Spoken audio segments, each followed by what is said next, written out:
1,000 रुपए चाहिए थे, कुछ सामान लाना है मुझे। नहीं है उनके पास। अरे 2 दिन पहले ही तो 500 रुपए लिए थे। कितना लूटोगी अपने बेटे को? ये कैसे बात कर रही हो तुम? कब तक लूटती रहोगी अपने बेटे को? हमेशा पैसे मांगती रहती हो। अरे बस करो, नहीं है उनके पास पैसे। तुम माँ से इतना रूड क्यों बात करती हो? बोलना जरूरी है, अगर नहीं बोलूंगी तो ऐसे ही पैसे मांगती रहेंगी। अरे उन्हें पैसों की जरूरत होगी तभी तो मांग रही हैं। हाँ तो तुमने सबका ठेका लेके रखा हुआ है। तुम्हारे 2 भाई और भी तो हैं, उनसे क्यों नहीं मांगती? एक तो तुमने अपने पास रखा हुआ है उन्हें। अरे तुम्हारे 2 भाई और भी तो हैं, उनके पास क्यों नहीं चली जाती? खामखा हमारे गले पड़ी हुई हैं। धीरे बोलो, वो सुन लेंगी, उन्हें बुरा लगेगा। सुन लेने दो, मुझे फर्क नहीं पड़ता। पता नहीं कितने दिन और हमारे साथ रहेंगी। अपने भाई को बोलो आए और इन्हें लेके जाए। मैं नहीं झेल सकती इन्हें।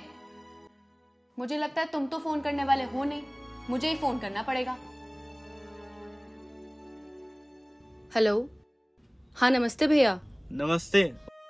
भैया वो मम्मी वहाँ आना चाह रही थी, कह रही थी बड़े बेटे की बहुत याद आ रही है।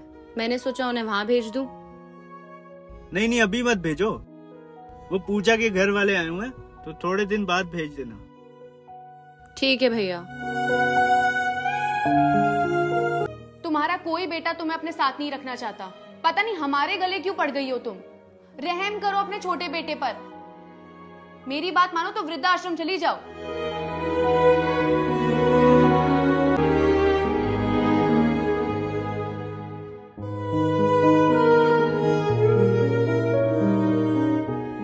मम्मी मम्मी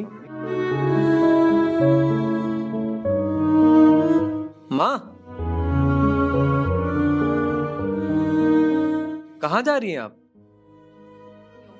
रहम करो अपने छोटे बेटे पर। मेरी बात मानो तो वृद्धाश्रम चली जाओ। बेटा, मैं वो वृद्धाश्रम जा रही थी। मैं तुम लोगों पे बोझ नहीं बनना चाहती। तुम्हारे दोनों भाइयों में से कोई भी मुझे नहीं रखना चाहता है। मेरी वजह से तुम में और बहू में हमेशा लड़ाइयां होती रहती हैं। तुम लोग खुश रहो, बस इतना ही चाहती हूं मैं। इसीलिए मैं वृद्धाश्रम जा रही थी। माँ, मुझे दोनों भाइयों का तो पता नहीं, लेकिन आपका ये बेटा आपको कभी अपने से दूर नहीं जाने देगा। आप चलिए मेरे साथ। आज के बाद अगर तुमने मेरी माँ को कुछ कहा या उन्हें यहां से जाने के लिए कहा तो याद रखना, हमारे बीच कुछ बचेगा नहीं जो अपनी माँ का ख्याल न रख सकूं, उन्हें अपने साथ न रख सकूं।